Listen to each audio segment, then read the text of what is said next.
Bear Talk is produced by the Golden Bear Gazette, Mount Juliet High School student newspaper.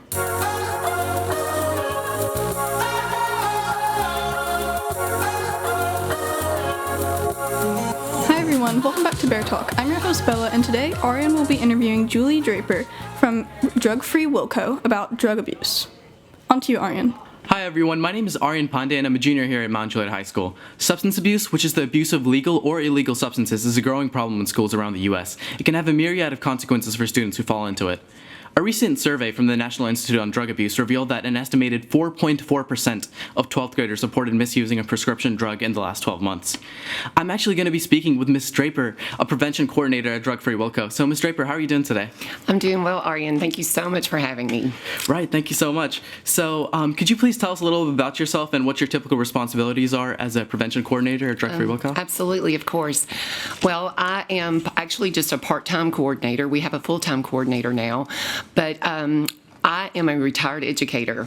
I retired after 30 years of service about 2 years ago.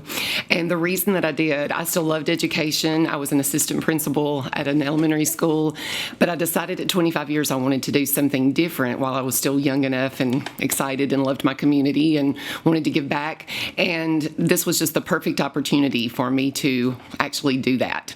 And Drug-Free Wilco, we're a community coalition of all different kinds of individuals, professionals, blue collar, just whatever you want to put together with agencies, community help that come together to work to just prevent and educate when it comes to substance misuse and abuse. And for my responsibilities, primarily, it's about, there's so many things that I do, but basically, I help broker resources. I help unite different groups and individuals that can support people and help people overcome, whatever issues they might have, or to prevent whatever issues they might have.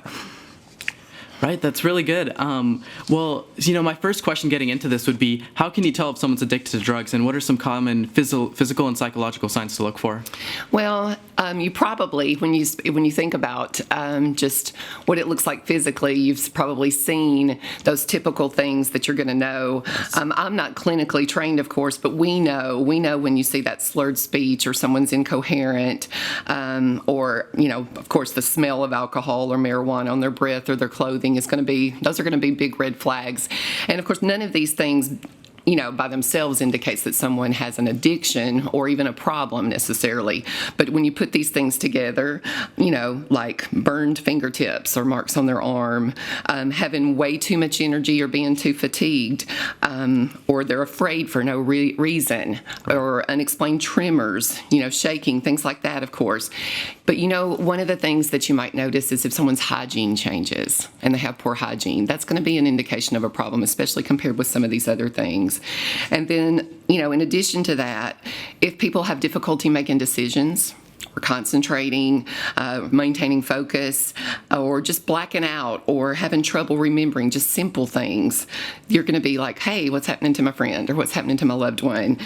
Short-term memory problems, trouble following simple directions. So all of those things, if you just start to notice things like that, then, individuals that are struggling begin to have strained relationships because they're covering, for things that they don't want you to know. All of those things put together can be a big red flag. Not necessarily every single one, of course, but just you think about those things. And when someone changes in those kinds of ways, you need to start looking into it. Right, so it's like a combination of multiple things. Absolutely. And I've heard some people say that for some drugs, if you try them once, you're addicted, and there's not much you can do at that point. Is there any truth to this claim? And in general, how quickly does one become addicted to substances? Well, that really varies on the chemical makeup of an individual, from what I understand, and it varies on the substance of their choice, too, as to whether or not they become addicted. For example, cocaine is highly addictive. It gets to the brain really quickly. It gives you excitement, euphoria. So the brain builds up a tolerance pretty quickly and craves more and more and more. So it's really easy to become addicted to cocaine. And people tend to use it to boost their energy or to even avoid dealing with anxiety or depression because of that exhilaration you can have from a high with cocaine. But then there's something more common and kind of an everyday substance like marijuana, which is not as quote-unquote addictive, but And a lot of people think that they're not dependent, but doctors and the people that study these type of things will tell you that marijuana may not be as addictive, but they call it a psychological or a situational addiction because individuals love the feeling that they have, either socially or just that mellow feeling. And so they do become dependent. And marijuana, of course, is considered a gateway drug. And not everyone that uses marijuana goes on to use illicit drugs, but almost everyone who uses illicit drugs has probably, been high with marijuana. So it's a gateway drug that leads to other things. Alcohol, of course. Some people wonder, well, alcohol has even got some nutritional value. So why is it, addictive? But it's because it reacts with the chemicals in your brain. And once that, changes and your brain craves it, it needs it just to function what you feel so that you will feel normal. Long-term abuse of alcohol is very detrimental. But like to answer your question more specifically, heroin, for example, there are plenty of cases of someone using heroin one time and then just, becoming addicted and just they go right back to it. But it basically depends on the substance and the individual and the chemical makeup of the individual and how they react to the chemical of the drug. So I see. That's really interesting. So while addiction is a thing, you can also become dependent on substances. Absolutely. Yes. And given that people can become dependent, in your experience from people you've seen, what are some of the reasons people get involved with drugs in the first place?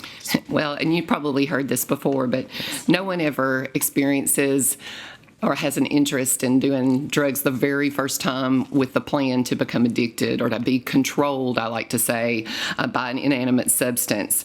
But yes, my experience really would say that people get involved with drugs, and it starts with some really simple things like what your family's probably told you, peer pressure, just that social gratification, just wanting to be a part of the group and a good time, a thrill, but also trying to alleviate feelings of stress or grief, or even simple things like boredom.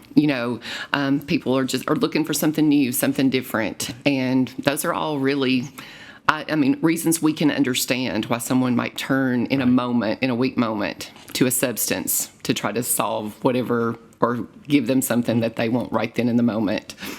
Right, I see. And in terms of contributors, actually another thing that I've heard is genetics. So do genetics and family play a role in getting a substance abuse addiction, or are they a factor?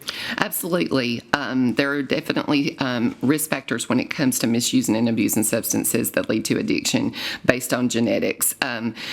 Science is always evolving in this area, but there are some indicators that indicate that some people do have a genetic predisposition. Also, when you have prenatal exposure to alcohol, that's a big risk factor that it tends to lead someone to be prone to abuse alcohol or other substances. But then even just neurological predispositions where some people are just naturally neurologically have poor impulse control. And if you have poor impulse control, then you're not going to necessarily stop and make a good decision when you are stressed or grieving or whatever. You may just want that immediate relief. So that plays into it too. But science is evolving on that. So there's no real clear answer as to how much of a predisposition you might have, but they do have markers to indicate that that's the case. Yes, and for individuals who do initially quit drugs, do you know the approximate proportion of individuals who initially quit drugs and go on to relapse later on? I actually looked this up for you because yes, 85% of individuals that seek treatment tend to go back and relapse within the first year. Wow. And 2/3 of those do it within the first, few weeks after treatment. So that's a very sad statistic. Right. No, that's a very large proportion of people. And would you know if there are any ways for this can be prevented? Well, that's one of those ever-evolving things too when it comes to mental health and substance misuse, that it's always changing. But there do seem to be some strategies that clearly align with successful treatment lifestyles.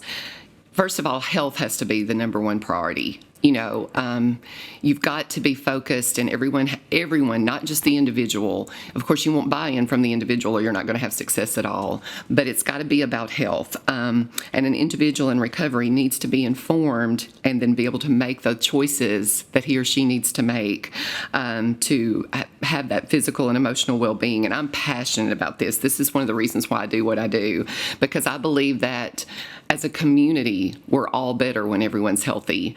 And so we need to make sure that we do whatever we can with any agency, any doctors, lawmakers, business owners, bosses, supervisors, school personnel. Everyone needs to be working together to help us all have healthy lifestyles. And then from a more philosophical point of view, you need a purpose. And, one of the things that even though there are so many that relapse, the ones that don't, or the ones that relapse a few times but then stay true, it's because they have a sense of purpose. And we can even help cultivate that. When you don't see yourself as a victim or a survivor, but you see yourself victorious over your addiction, then you're going to want to help others. You're going to want to put that message out there on how to make that happen. And it's a very individual thing, but it's very motivating to me to see someone conquer something like this, and we can all be proud of it. And then, of course, a sense of home and community. Is where you're a part of something, which is another reason why I do what I do. We're all in this together. And the goal is to be resilient. And resilience is a learned skill, and you can become resilient at any age. Resilience just simply means, learning how to cope and deal with things when they're hard. And life's going to be hard. We were never promised that life's going to be anything different than that.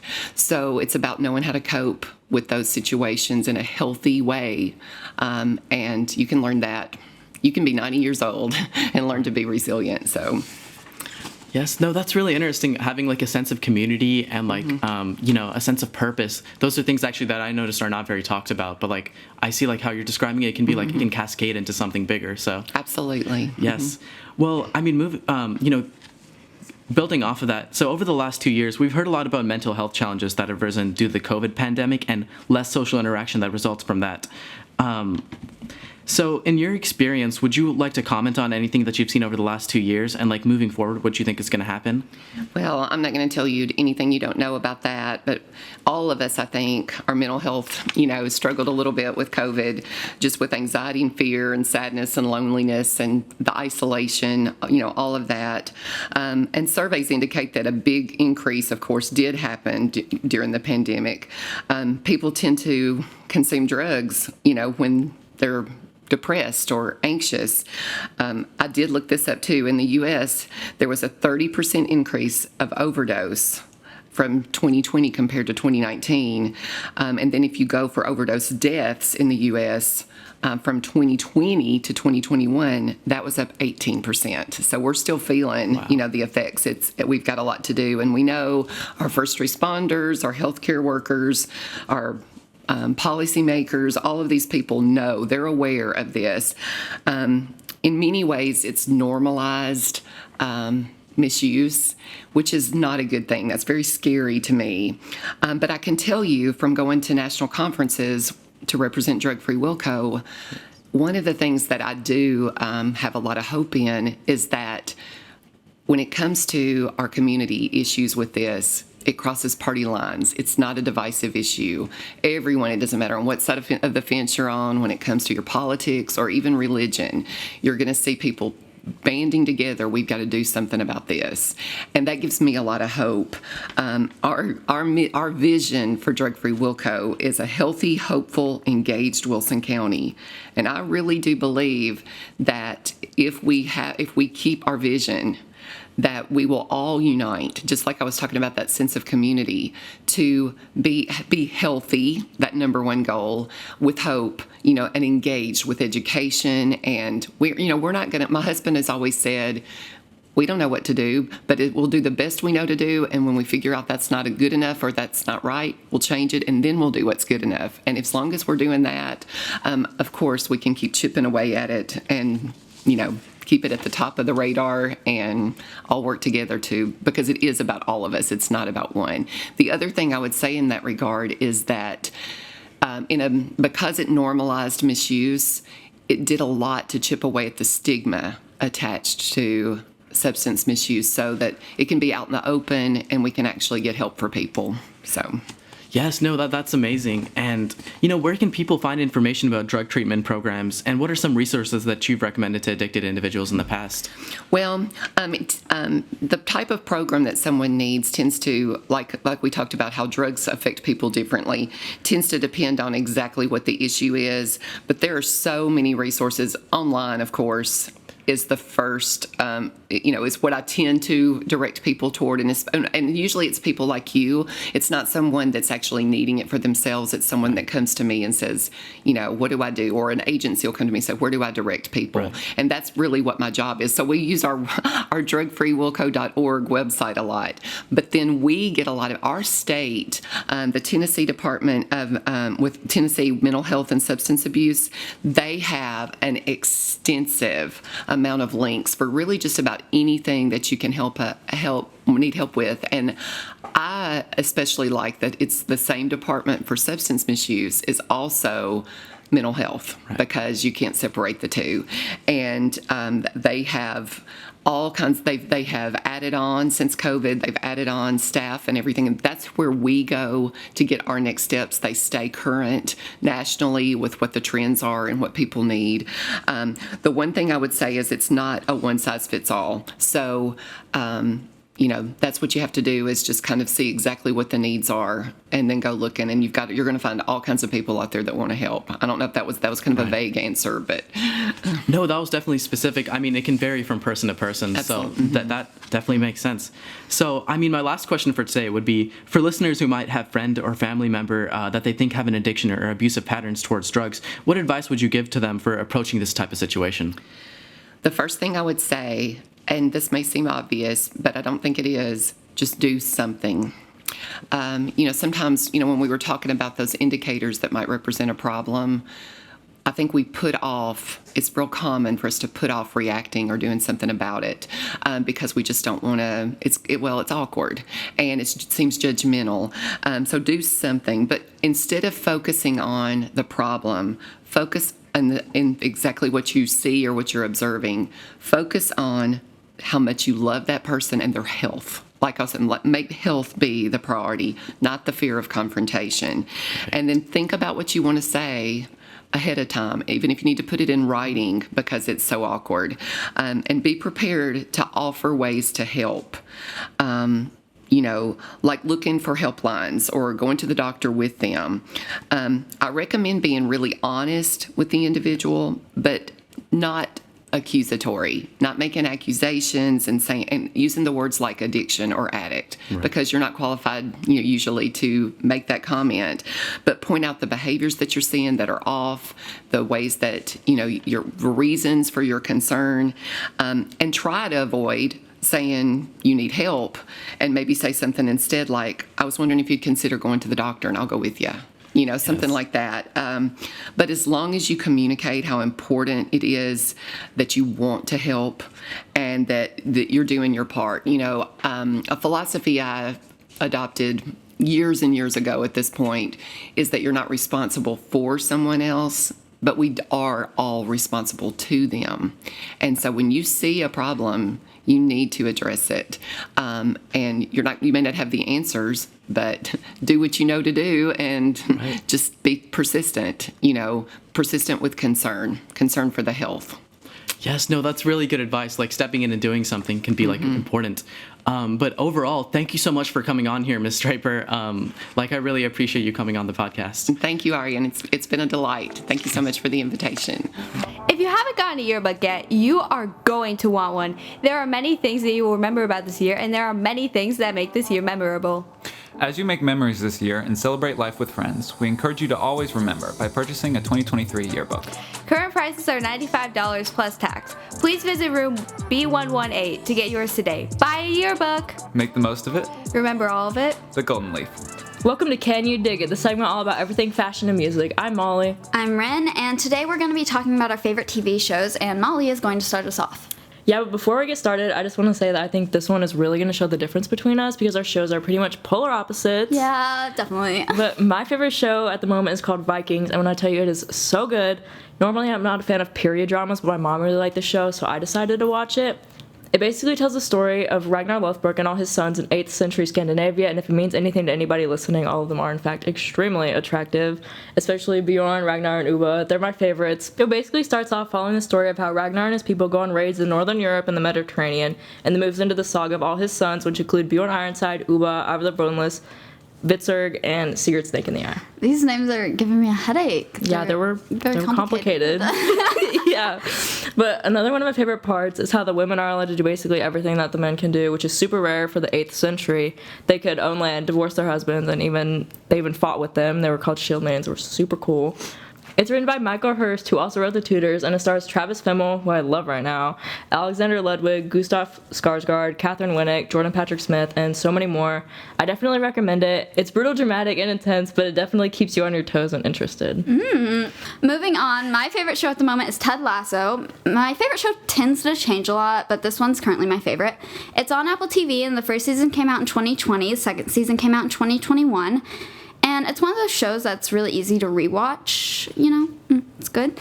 Basically, it's a comedy sports show about an American football coach, Ted Lasso, who is hired to manage a British soccer/football team. I don't want to get into the Different whole footballs. drama right now. When he gets there, everyone is mad and frustrated at this American coach who has no knowledge of the sport, but even though he knows nothing about it, Ted is encouraging, determined, and optimistic. Side note, even though it's a comedy sports show, you don't really have to know anything about sports or like sports to get it. I'm not a huge fan of sports, but obviously I love it. I don't know about sports. My football roster is pretty impressive. Right. Right. Anyways, the cast is filled with many great actors/comedians like Jason Sudeikis, who plays Lasso, Brendan Hunt, Brett Goldstein, Hannah Waddingham, Juno Temple, and Phil Dunster, along with other amazing actors. The main reason I love this show is because while it's super funny, it can also be very emotional at times, and while I hate to admit it, I might have cried a little bit during it, because I can get emotional when it comes to TV shows, but that's kind of embarrassing, so... That is embarrassing. Stop. Overall, the show is amazing, and I highly recommend it to anyone who loves an easy rewatch, a comedy, and, sports. Yeah. That's all we have today for Can You Dig It? Next week, we will be talking about our favorite Christmas movies. Before we drop our next episode, be sure to go to our Instagram and give us a follow at MJ_BearTalk. If you would like to hear us feature a topic or leave a news tip, drop it in our Dropbox outside B118. Here are a few notices before I catch you on our next episode. Juniors begin registering next week during focus class. Freshmen and sophomores register in January. The winter formal is on December 17th. Make sure you buy your tickets soon. If you have song requests for the winter formal, fill out the Google form posted in grade-level Google Classrooms. If you're interested in joining yearbooks, sign up on Skyward and fill out the application Google form in the grade-level Google Classroom. And whatever you do, don't be naughty, because Miracle on 34th Street opens tonight. There are showings tomorrow, Saturday, and Sunday. Ho, ho, ho, ho. AP Music Theory has openings for the upcoming spring semester in second block. See your guidance counselor for more info and to register. That's all we have for you this week. Remember to love each other, MJ, and have a very great day!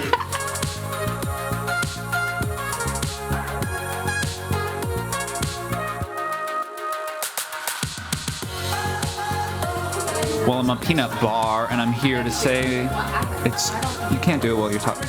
Try talking.